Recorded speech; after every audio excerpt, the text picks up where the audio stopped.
And that's something you have to balance. What are you comfortable taking out and paying each month? Because it's a pricey investment. And that's why I worked at a law firm for 2 years before going to law school, because it's pricey. And I couldn't afford to go to law school and not want to be an attorney. I needed to pay back those loans.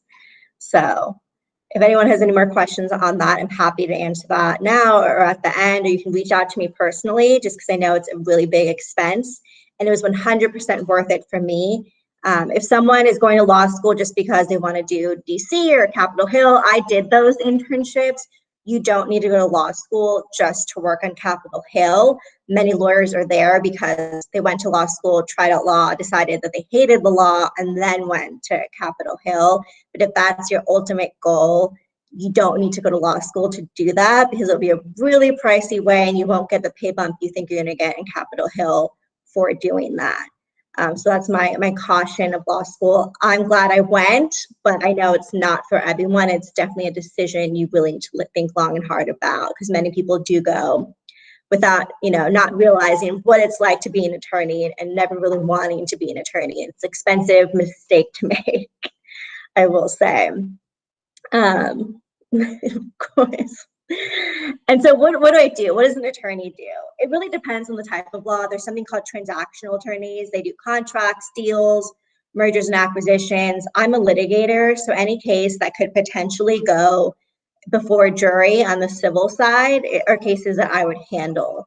So, employment defense, I do a lot of discrimination, lawsuit defense, harassment, something called wage and hour for hourly workers. If there's violations for not getting meal periods or rest breaks or things like the overtime, I defend those as well for large companies. And really what that means is, if you're a litigator, your day-to-day is researching. You do a lot of legal research, writing, memos, briefs to the court, other letters. I think we have a sample of a letter. I'm not sure if Junior, if you can show that. Are you able to show? I'm not sure if Junior can show. I'll show it afterwards. I gotta find it. Okay, so we'll show it afterwards. And then at what point do you have a question about when you choose litigator? Usually once you're in law school is litigation focused, but there are clubs and certain things like that for transactional. What you do is, usually when you have a summer job, you start thinking about what you want to do after. By the time you're in your second summer, you should be at a job that you hope will kind of parlay into a full-time job. So my job, basically what they did was, I was a summer associate and I got an offer at the firm to become an associate full-time once I graduated, and they also sponsored my bar exam. You do have to be licensed in every state that you practice in. There's a difficult exam, New York and California, the notorious most difficult exams in the country, and my firm did sponsor that. Many firms will sponsor if you kind of sign up before while you're in law school. It's great because, bar prep could be $3,000, the bar exam's $1,000, the costs add up. So to have these things sponsored is great. And there's also outside scholarships for affinity group like Latina Lawyers, Mexican American Bar Association, other associations like that. So what I do a lot of research. I decided I want to do litigation as a summer associate. You basically have to pick around that time, second year of law school, whether you do transactional or litigation. And then after that, it's kind of difficult you can switch within litigation practice groups, but switching to transactional is a lot tougher because it's just so different. They do contracts, they write contracts, they negotiate deals, and we're litigating cases in court. So that's dealing with, basically transactional attorneys try to draft things to avoid the problem. Once it becomes a problem, it comes to litigators. So when they mess up in their job, that's when we're called in. There's a problem, people are fighting over contracts, they're fighting over words, something happened, now it's a lawsuit. And that's where litigators come in. So we get, everyone's mad. And transactional, people tend to be happy, your clients are happy. By the time they get to litigation, no matter what happens, everybody's mad for the most part. So you have to keep that in mind if you don't like dealing with mad people. So I do a lot of research and writing, a lot of arguing, not like arguing with your parents. It's different, it's more civil. But basically what you do is arguments, you're swaying things persuasively. Your only objective internally, once you're filing things to the court, to the other side, it's very persuasive. At times I stretch arguments, and I know it's not the best, but it's all I have. And what you have to do is, you're the best advocate for your client. And that's all you can do, whether or not they have a good case or a bad case. You know, if you're defending, do your best job and the best advocate, even if it means sometimes, you know, it's a thin defense. Just do your best. And so the top skills. First, let me just kind of show you what a day in the life is. So basically, I spent hours researching. You have to review documents, and you write, you know, briefs to the court. Sometimes you have to do oral arguments. I do some arguments in court as well. But a lot of it is researching and writing with an occasional court appearance, and also some deposition prep, which is kind of like when it's almost like interviewing a witness, like testimony in court, but outside of court in a more informal setting. That's what happens before trial. And that's the bulk of the work that litigators do. And so here's an example of basically a letter submitted on behalf of a client with confidential information removed. And so a lot of it is just, you know, research and writing. So if you don't like to read and write, it's probably not the career for you. So yeah, you can just kind of scroll down. It's literally just writing. We write, you know, we spin facts. I wouldn't call it spin. We just persuasively tell stories a certain way, you know, make arguments based on the law we have. The law isn't always on your side, but you have to do your best to defend your client or to advocate for your client. The plaintiff side, which is representing the person bringing the lawsuit, does the same, doing the best you can to advocate for your client. And that's all you can do in law. Do your best job. And so the top skills needed to be successful: strong writing skills. I think some of the people that do the best job in law school tend to be English majors. Political science majors are really popular in law school, but I think the English majors actually have the best, like the easiest time, because you need to be, you know, you have to be a good writer. But it's not flowery language. It's very to the point, direct. You're persuasive, but you don't embellish. So everyone says, you know, speed it to the judge, like spoon feed it to the judge. Pretend the judge is like a fifth grader. So yeah, so I'm a defense litigator. And there's also plaintiffs. It's really the same work day in and day out. It's just who you're representing. Are you representing a person or the person or entity bringing the lawsuit? Or are you defending the person being sued? I tend to defend the person being sued or the company being sued. And so again, you just basically have to know how to write. You'll learn how to write a lot better. My writing today is so much better than it ever was in my entire life. And then you also have to be, you know, a good communicator. On top of that, you have to chat with clients. You have to know there's a chain of command in law firms. I'm a junior associate. There's senior associates. And then you have partners, and your partners are basically the boss. And there's something called junior partners and equity partners. Equity partners own the firm. So there's a pretty strict hierarchy. The equity partners are the most important. They're part owners. Then the junior partners, then the senior associates, the mid-levels, and then me, the junior associates. We tend to get the worst work, the most client emergencies, and the more you progress, the better your life becomes until you're junior partner, and then you have to worry about the business side as well. And so communication skills, writing skills, it's a tough job. It is I won't lie, it's a tough job to be a litigator. I think no matter what type of litigation you do, big law is notoriously tough for the hours and the demands and the expectation of perfection. But even in other forms of litigation that don't have the same demands and pay, it's still tough. You have court deadlines to meet. There's always a court deadline, always. I have a court deadline today for something. I have one in a few days. There's always a court deadline to meet. There's always going to be client demands and some nights and weekends. Some jobs have more nights and weekends than others. And in terms of my big firm, and I'll chat about that in a bit as well, big law has high turnover. A lot of people go to big law, they'll work there for a handful of years. 2 to 5 is the most common, and then they actually leave. They'll go in-house to work for companies like my mentor that's working at Disney. I know people at different groups. Groups are working, the owners for like Panera Bread and Taco Bell and things like that.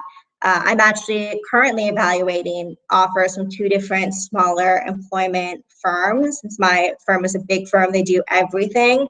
I'm looking into employment litigation firms. I'm evaluating 2 different offers. One is barely a pay cut, and it's probably the offer I'm going to go with. It's an employment boutique in Orange County. During the pandemic, I actually moved to the Irvine, Newport Beach area, and I'm still remote. And with offices opening, I feel like I should just stay in Newport Beach area. So I'm evaluating 2 different offers, and one of the best things about Big Law is the exit opportunities. And I'll talk about some of these. So many questions. Great questions, guys. The exit opportunities are great in Big Law, and I don't regret any of the choices I made. And do you have something to say, Yes, for the some of this advice stuff, I do have a slide for where we can give some Okay. advice. So let me get some of my spiel in for the other people that aren't interested in law. So we'll do advice at the end. So everyone's great questions. Just a few more visuals, a few perks of Big Law. The demands are high. The job is tough. It's stressful. It's high pressure environment in Big Law. You get some fancy offices. So basically, like you see, I know, tough. People asking tough questions. We'll get to all the advice in the end. So Junior can spiel. You get some fancy offices. So the first one is my Century City office. It's a fancy kind of high rise. We moved into our new headquarters a week before the pandemic. So I took a photo of my new office, which was smaller than my old office, but much more high tech. We had things like kombucha on tap, sparkling water on tap, fancy Nespresso like on tap. So you get a lot of perks. People come do your dry cleaning for you. But we have a lot of demand. So with the perks come the high demands. And we'll get to the advice later. So Junior can give, I call my brother Junior because he's, my dad and him have the same name. And I will go over a recap really, Yeah, I'll make mine quick, so then you can do a recap in Spanish afterwards, if that's all right, Gongler? Cool. All right. So a little bit about me. So I actually work in healthcare. I am a senior report analyst for the Mount Sinai healthcare system here in New York City. And really what my day-to-day is to, actually I'll get to data in a second. A little bit more about my background is I'm a certified Scrum Master, which is a professional licensure for project managers that have a focus in developing software and digital solutions, as well as I studied computer science at Sacred Heart University, which is a liberal arts university over in Fairfield, Connecticut, right across the New York-Westchester border, right into like the Fairfield County border. And an interesting thing that a lot of people don't know about me is I was actually my college mascot my senior year. So I got a picture of our mascot, Big Red, there. So my role is that of a data analyst or a data developer. So this might be a little bit foreign to a lot of people that really aren't interested in either technology or interested in stuff like statistics or analytics, but you're going to find that there is a lot of parallels, and even some of the work that my sister does between what I do.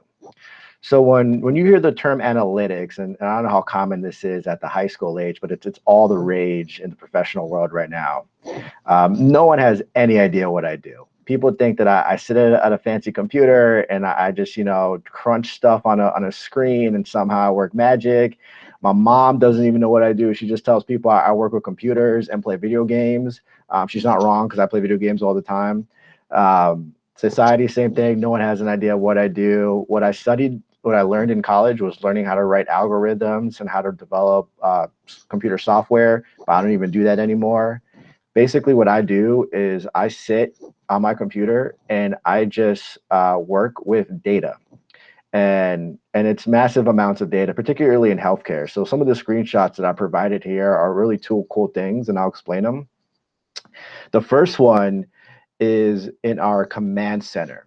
So if anybody's ever seen like a picture of a airport control tower where you've got people sitting at computers really monitoring what's going on in the sky and the planes that are flying across from like city to city, basically that is the stuff that I develop for the clinical staff that run the various hospitals in the New York City area under the Mount Sinai network.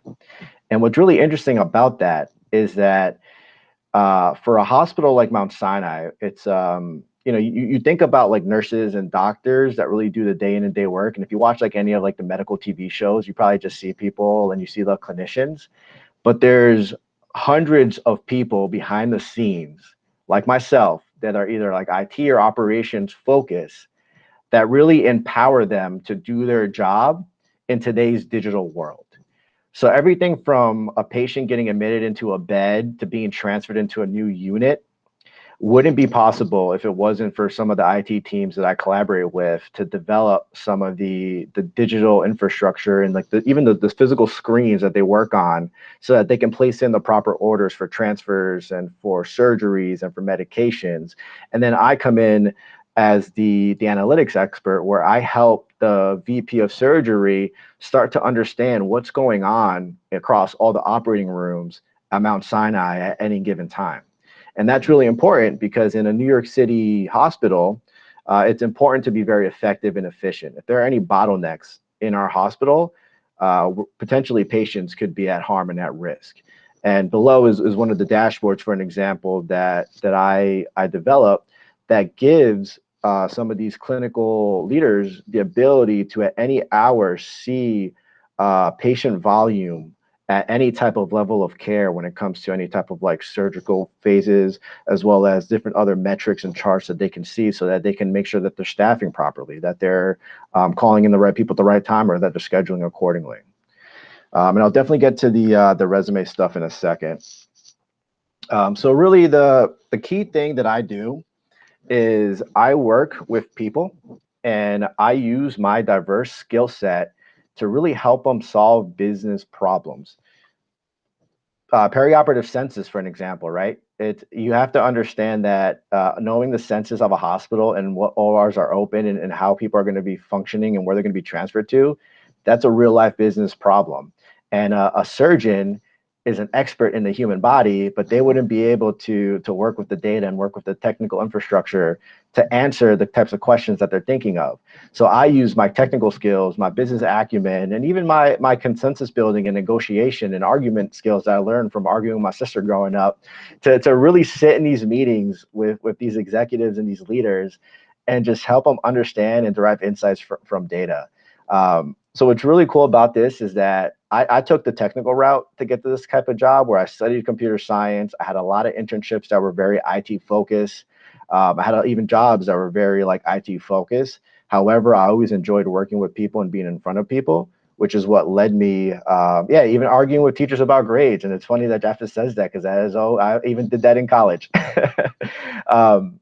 There's a lot of different ways to get to this type of role. Like some of the best coworkers that I have were clinically trained nurses that spent years working on an inpatient floor and then decided to learn some technical skills and learn a little bit about data so they can kind of jump into this world and work on developing some of these solutions. So for those of you who have no idea what you want to do and don't know what you want to study, that's okay, because at every moment through college and through everything else that I've grown in my career, I never really had any idea what I was doing. I was just trying things out. These types of career paths to be like a data analyst or developer or work in IT, they're not always as clear cut as like something like being a lawyer. So it's something where you just kind of learn as you go.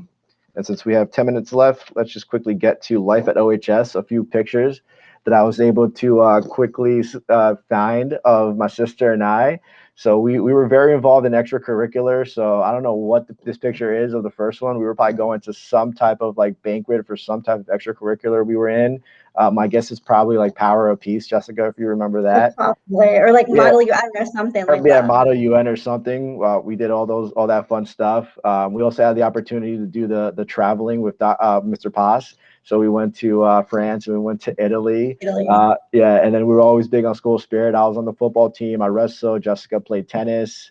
I don't know what other sports you did, but I did track to get out of gym class. Yeah. And to add to my college resume, not gonna lie. Yep. So I know I was personally very, very grateful for the opportunities on the extracurricular side at Ossining High School. If it wasn't for the extracurriculars, I probably would not be where I am today. I was never an academic student. My grade point average, even in college, was like always a C. That's just not how I learn. It's not how I work. Jaffis was on that Italy trip. That's right. You know, I've always been more of a hands-on learner, and Austin High School always gave us those opportunities. Post OHS life, I know I got to travel a lot to the West Coast to see my sister. So we got a few pictures of us like in San Diego going kayaking, visiting her college campus, which was way cooler than my college campus. When I was in college, I did a lot of fun stuff like being an orientation leader and doing Habitat for Humanity, so giving back to the community and building houses. And I think my all-time achievement post high school and just in life is I had the chance to officiate a good friend of mine's wedding in the Dominican Republic. And it was the coolest experience ever because I never in my life would have thought that I would be officiating my friend's wedding. So for advice, we'll do quick advice and then I'll let my sister go back on the lawyer recap in Spanish. So really what I tell people all the time is just never stop learning. Like I'm the perfect example of you can be a student that might be struggling academically, might not have any idea what you want to do, but you can still be successful. When I compare myself to other colleagues and people in the professional world, the industries that I work in, a lot of them come from the most prestigious schools in the country. A lot of them have advanced degrees in certain areas.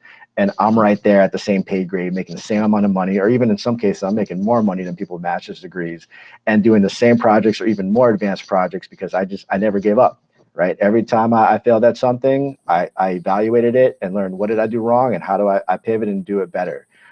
If you're a brainiac like my sister, she's just always going to keep getting those advanced degrees and keep working hard to make sure that she's at those prestigious titles.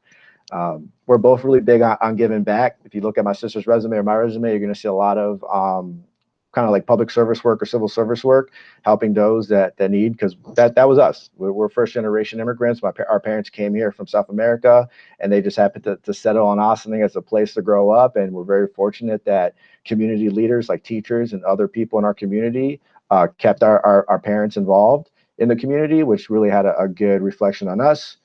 And we're both really big on mentoring.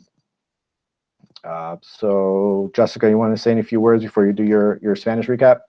Yeah, and again, advice, like I said, as long as you work really hard and like you're hungry in law, you have to be hungry.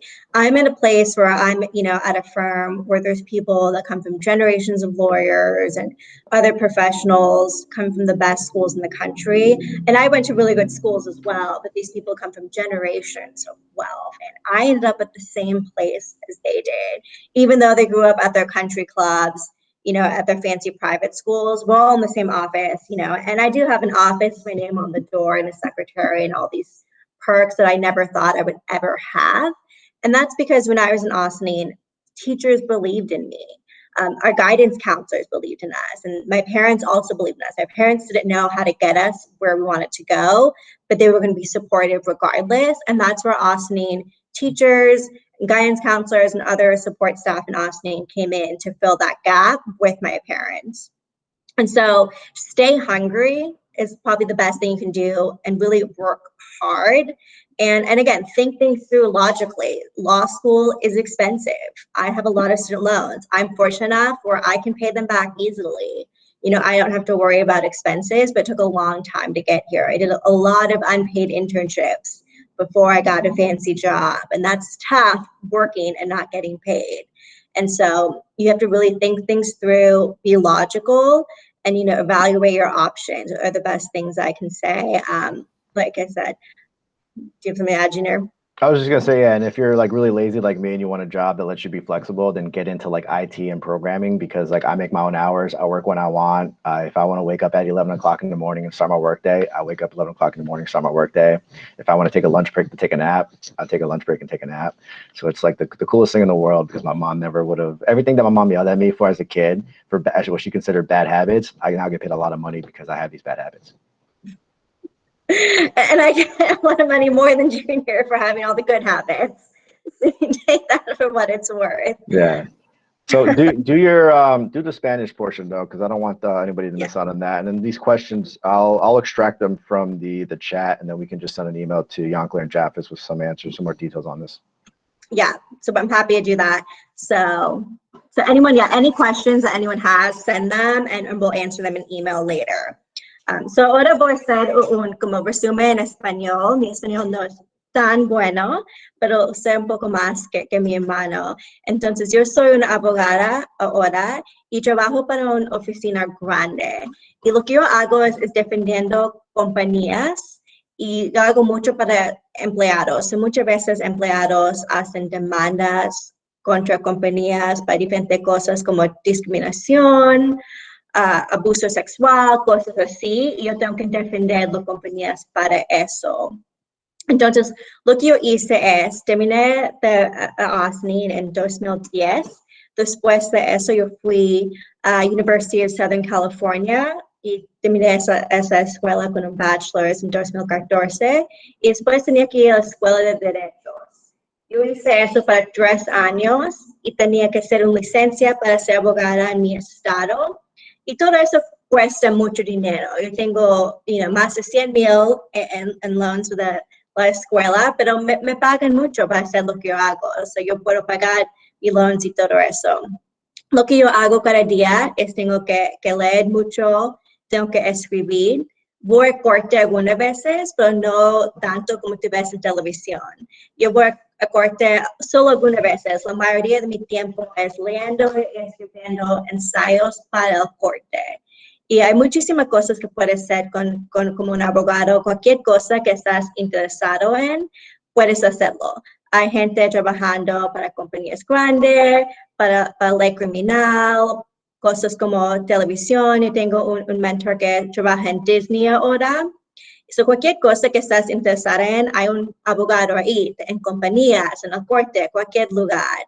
Y hay muchas oportunidades en abogado también. Cuando comienzas a un firm grande como yo estoy, después de eso puedes ir a cualquier lugar. Puedes trabajar para una compañía como Disney, puedes ir a otra oficina más pequeña, puedes comenzar tu oficina propia también. Hay muchas oportunidades para hacer cualquier tipo de cosa que quieras hacer porque comenzaste a una grande oficina. Yo creo que ya mismo no hay tiempo. So, si tienes preguntas, me puedes mandar un email, puedes preguntar a tu profesora y yo te puedo dar más contestas, Junior. All right, so we're running out of time, but here's our contact info. So definitely please, yeah. Our contact info is right here on the screen. So you got emails and LinkedIn profiles. If you use LinkedIn, I'll make sure to get this to all of your teachers. So if anybody has any questions, for my sister's a lawyer and you have questions on that, definitely email her. For those of you that are doing more of a business technical route or just unknown, feel free to reach out to me too, because I can definitely advise in those areas as well.